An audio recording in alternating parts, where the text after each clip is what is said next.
Ho trovato l'argomento, amici bellini. Favasuli, che è un terzino, è un under, e quando si parla di giovani io non sempre mi entusiasmo a prescindere, perché a volte mi dai il giovane, andiamocela a no, voglio vederlo. E ho trovato un video di vari highlights suoi di quest'anno e di qualche anno fa. Ci sono due motivi per cui secondo me è fattibile, e facciamo anche un paragone. Penso che in copertina ci metto sia Mazzocchi che Palestra per creare scandalo. Cominciamo.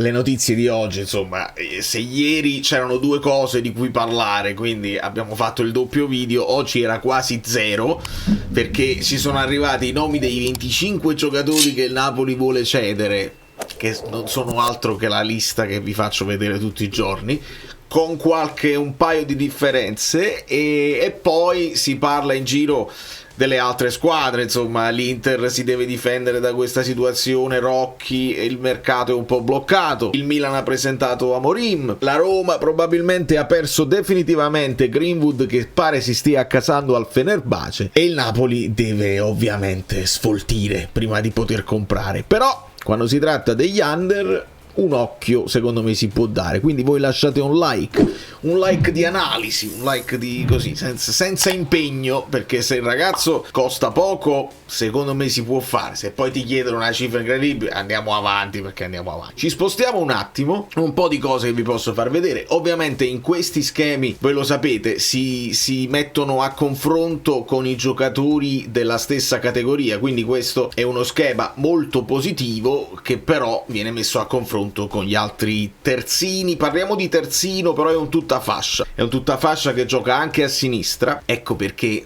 sia Mazzocchi che Palestra. Però se devo fare un nome, a volte come quando si ingobisce per andare in corsa, mi ha ricordato un po' Florenzi, mettetela lì così. Insomma, numeri non male confrontati con gli altri esterni della Serie B, molto bene nei contrasti, nei duelli, e mi è sembrato di capire sia in difesa che in attacco. Assist, perché poi lui chiude con 6 assist, 2 gol in 41 partite, giovane, 22 anni, quindi under proprio per il rotto della cuffia, è nato ad aprile 2004, percentuale dei passaggi riusciti non male. Forse potrebbe soffrire un po' fisicamente la Serie A, perché vedete qua negli scontri aerei può soffrire un pochino. Il dribbling ce l'ha, penso di aver intuito personalità nel fatto di lui punta l'avversario quando ce l'ha davanti, ha energia, mi sembra veloce, 1,78 di piede destro, che ama, cioè ha giocato anche a sinistra. Perché per due motivi mi viene da dire. Il primo motivo è perché è under e quindi il Napoli può affacciarsi sugli under. Il secondo motivo è che è passato alla procura di Giuffri, e quindi quando si tratta di Giuffri noi possiamo avere una non dico una preferenziale, ma insomma si sa che i rapporti sono molto stretti. E Favasuli ha giocato anche nel Bari, quindi ecco, è passato, non sarebbe un volto nuovissimo per quanto riguarda De Laurentiis. Poi del Bari hanno continuato a parlare. Io poco dopo aver fatto il video ieri è uscita la comunicazione ufficiale del Napoli che dice esattamente le cose che vi avevo detto nel video, quindi sono contento di non avervi detto stupidaggini, e grazie a tutti che l'avete visto. Però il Favasuli mi incuriosisce.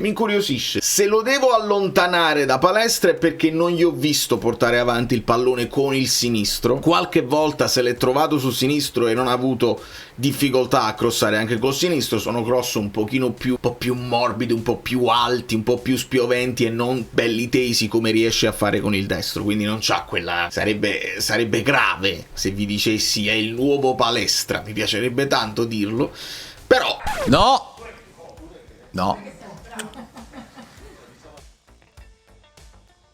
c'ha la potenzialità, c'ha quel ruolo là. Palestra è anche fisicamente già pronto, già strutturato, un po' più forte. Non me la sento di dire così, però non me la sento nemmeno di dirvi che è Mazzocchi, che ci mette tutta la buona volontà, che però coi piedi insomma non ha avuto sempre grandissime riuscite, e dobbiamo capire. Ovviamente qua parliamo di un profilo che non verrebbe per fare il titolare, perché su quella fascia io mi immagino ad oggi, senza mercato, un'alternanza tra Di Lorenzo e Politano, sempre che Allegri veda parliamo sempre di 3-5-2, ma sono ipotesi che finché non si sviluppa il mercato non lo possiamo stabilire. Lui ha giocato nel Kalajar, ha giocato la maggior parte delle partite 3-4-2-1. Ho visto tutte le hitmap, anzi ve le faccio vedere spostandoci da quest'altra parte, e il prezzo qui lo porta a 4 milioni, cioè se parliamo di 4, 5, 6 milioni, massimo 8, vai Napoli. È un buon profilo, secondo me. Non è single,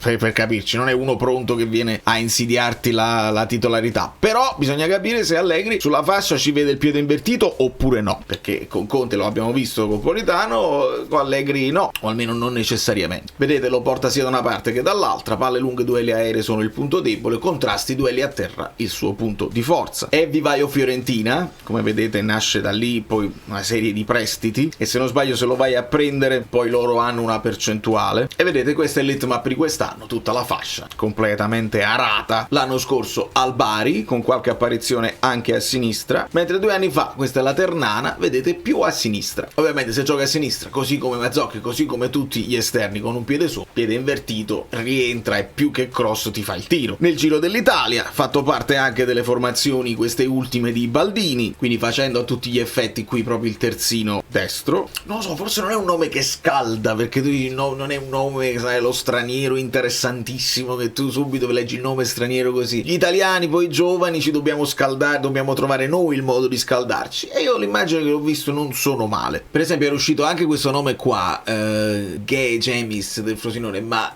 visto la fonte io tolgo, non approfondisco proprio, perché fanno nome al giorno tutti a casaccio e prima o poi uno ne prenderanno, ma aspettiamo che si fanno sentire gli altri. Però questa era la lista, la famosa lista: Ferrante, Opare, Di Marianucci, Asa, Zerbin, Colisaco, Giovane, Lukaku, Lindstrom, Rao, Sgarbi, Olivera, Milinkovic, Savic, Mazzocchi, Folorus, Caiusti, Iaccarino, Russo, Baridò. E questo è il nome che non mi aspettavo. Ngonghe, Khedira, Gambrosino, Vigliotti, Cioffi e Davino, il che, se ci fate caso, a parte Barido che non l'avevo messo qui perché stava solo nella primavera, non lo so, e sono tutti questi qua: Cioffi, Carina, Sgarbi, Ambrosini, sono tutti questi qua. Lindstrom e Lukaku. Lang non è in quella lista, però in quella lista ci sono anche molti giocatori che sono under, che non hai un'impellenza di dover vendere e ti costano anche pochissimo. Un discorso che ancora non è stato fatto nel mainstream di tutte le notizie del Napoli sono gli ingaggi, perché noi da tutti questi giocatori non so quanto riusciremo a fare, ma la cosa importante per rientrare nei conti e per essere sostenibili e per trovare degli acquirenti a questi giocatori sono gli ingaggi. Ho letto, e se sono attendibili, su Capology gli stipendi, se Lang prende 750.000 euro, il che mi sembrano molto pochi, Lang lo piazzi, Lang la trovi una squadra che gli dà 1 milione, 1,5 milioni, lo piazzi facile. Lucca ne prende uno, al di là dei rumori, Lucca potrebbe essere piazzabile. Lukaku molto più difficile, facciamocelo un giro su Capology, che sono giorni in cui si parla molto dello stipendio anche di McTominay e di un rinnovo che insomma potrebbe non essere così facile da trovare l'intesa. Teniamo presente 2 modi di vedere gli stipendi: il lordo, cioè quanto costa al Napoli, e poi vediamo il netto, cioè quello che prende il giocatore. Ovviamente quello che costa di più al Napoli è Kevin De Bruyne. Quindi se il Napoli ha intenzione di abbassare i ingaggi di quest'anno, anche perché Kevin De Bruyne ha un anno di contratto in più, non è che te lo porti addosso per 5-6 anni. Vediamo se Allegri lo ritiene un giocatore come lo era Modric, che gli dà equilibrio, che gli dà esperienza, che può essere anche quello che tiene in mano le redini della squadra anche nei momenti, proprio come ha fatto Modric. A seguire Højlund, Lukaku, sposto un attimo perché sennò sto io davanti, Politano è il quarto della rosa, Di Lorenzo, McTominay che è il quinto. Quindi già uno potrebbe dire, McTominay potrebbe chiederci, beh, posso guadagnare almeno un pochino più di Politano? Penso che si può fare, no? Sono giorni in cui si parla anche di Vergara. Dove sta Vergara? Vergara sta qua giù, costa al Napoli appena 560.000 euro. Guardate Lang, ci costa pochissimo, quindi Lang potrebbe costare pochissimo anche a una squadra che lo viene a cercare, ma non è una priorità del Napoli togliersi Lang. Capiamoci, secondo me non è una cosa che grava come altri giocatori sulle spalle del Napoli. Elmas purtroppo era lo stipendio il problema, non era il peso del suo cartellino, che era abbordabilissimo, che era logico. Lo stipendio era troppo alto e quindi il Napoli non è affondato. Neres ti costa tanto, quante partite ti dà Neres? Devi considerare anche quello, la sua integrità fisica, di quante partite ti può dare. Meret non costa poco e ti costa molto meno, con 1,5 milioni di meno di Milinkovic-Savic. Ragioniamo su queste cose qua. E se andiamo a vedere i netti, così qua ce l'ho fatta dopo che si è appesantito tutto il sistema, ci sono troppi soldi, vi renderete conto che la prima cosa da fare, ma proprio subito, Vergara non può prendere 300.000 euro, non può proprio essere.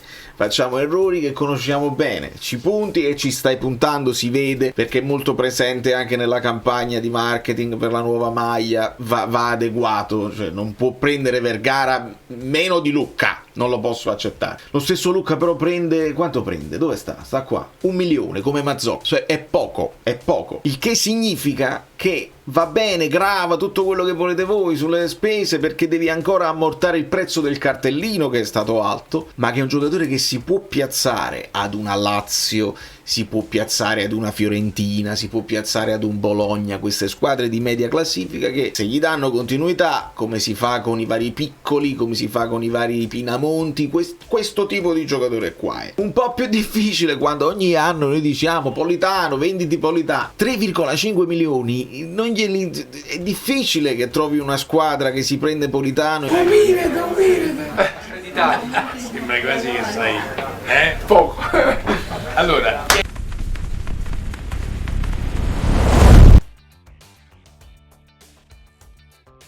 e gliene dà 4. Dove sta? A meno che non vai all'estero, in Arabia o qualcosa del genere. Sto laggando, si vede perché sono troppi soldi. Quindi ci rispostiamo, lag generale, e ci salutiamo perché adesso abbiamo risolto le cose. Chissà se il Bologna affonderà su Foloruccio. Nel frattempo abbiamo sentito che l'Atalanta sta affondando su Gaetano.